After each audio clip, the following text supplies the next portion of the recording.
ఈరోజు రాజమండ్రిలో దళితులపై మహిళలపై అనుచితమైన వ్యాఖ్యలు చేసి దళితులను అవమానించడం, కుల సంఘాలను కిందపరిచే విధంగా మాట్లాడడం, అధికార పార్టీ అహంకారంతో మాట్లాడిన మాజీ ఎమ్మెల్సీ ఆదిరెడ్డి అప్పారావుని అరెస్టు చేయాలని ప్రతిపక్ష పార్టీలు జై భీమ్రావ్, భారత్ పార్టీ, వైసీపీ ధర్నా నిర్వహించింది. ఈ కార్యక్రమంలో బీజేపీ అధినేత మాజీ న్యాయమూర్తి జాడా శ్రావణ్ కుమార్, పిఎసి చైర్మన్ ఏనుగుపల్లి కృష్ణ, మాజీ ఎంపీ భరత్, వైసీపీ రాష్ట్ర సిసిఎల్ ప్రెసిడెంట్ సుధాకర్, దళిత నాయకులు పాల్గొన్నారు.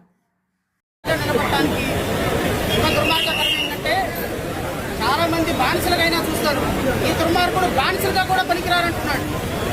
ఒక్కసారి దళిత సోదరుడు ఆత్మ విమర్శ చేసుకోమని రాజమండ్రి, కాకినాడ, ఈస్ట్ గోదావరి జిల్లాలో ఉన్నటువంటి రాష్ట్ర వ్యాప్తంలో ఉన్నటువంటి దళిత సోదరులు ఒక దళిత కులాన్ని ఇంట్లో సర్వెంట్గా కూడా పెట్టుకుంటామా మనం అని మాట్లాడినటువంటి ఒక దురహంకారి యొక్క ఆలోచన మన పట్ల ఎలా ఉందో ఒకసారి ఆలోచించుకుంటున్నాం. దీని మీద ఈ వైరల్ అయిన వీడియో మీద కనీసం ఒక ఎక్స్ప్లెనేషన్ కాన్ఫర్ చేశారండి. తెలుగుదేశం పార్టీ ఒక వివరణ అడిగిందండి.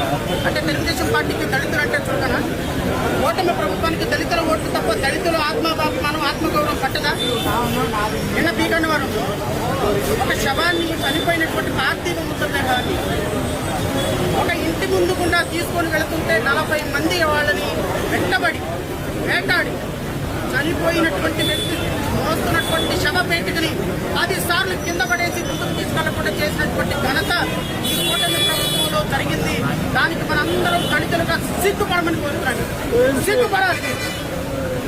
80 సంవత్సరాల తర్వాత కూడా ఈ రోజు కూడా కనీసం ఆ విధంగా చేసినటువంటి వాళ్ళని ఎందుకు మీరు అలా చేశారు ఏంటి అని ఆ కుటుంబాన్ని పరామర్శించిన ఎస్పీ, ఆ కుటుంబాన్ని పరామర్శించిన కలెక్టర్, ఆ కుటుంబానికి కనీసం మేమున్నామని భరోసా ఇవ్వని మంత్రి, ఉప ముఖ్యమంత్రి, ముఖ్యమంత్రి చంద్రబాబు నాయుడు దేనికోసం మన ఓట్లు అడుగుతున్నారు ఒకసారి ఆలోచించారు.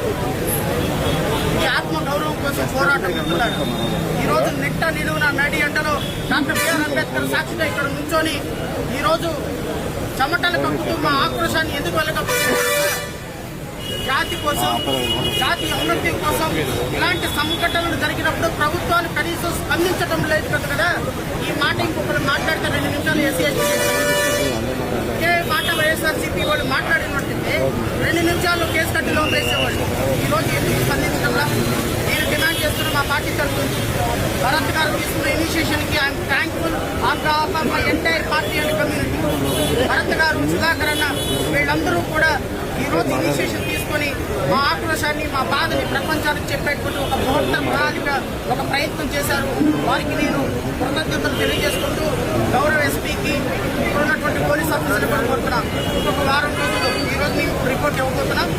ఇంకొక వారం రోజుల్లో కనుక ఆదిరెడ్డి అప్పారావు మీద ఎఫ్ఐఆర్ రిజిస్టర్ చేయకపోతే ఎలా రిజిస్టర్ చేయాలో మాకు తెలుసు, ఎలా రిజిస్టర్ చేయించాలో మాకు తెలుసు, ఏ విధంగా లీగల్గా లాజికల్ కంక్లూజన్ తీసుకెళ్ళాలో మాకు తెలుసు.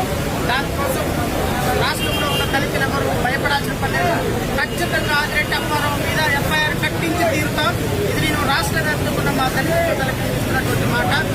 ఈ పోరాటాన్ని ఇలాగే కొనసాగిపోమని, ప్రతి పోరాటంలో కూడా దళితుల పట్ల, సమాజం పట్ల, సమాజం ఉన్నతి పట్ల వైఎస్ఆర్ కాంగ్రెస్ పార్టీ చేసే ప్రతి పోరాటానికి వ్యక్తిగతంగా నాది, పార్టీగా మా పార్టీ సపోర్ట్ కూడా ఉంటుందని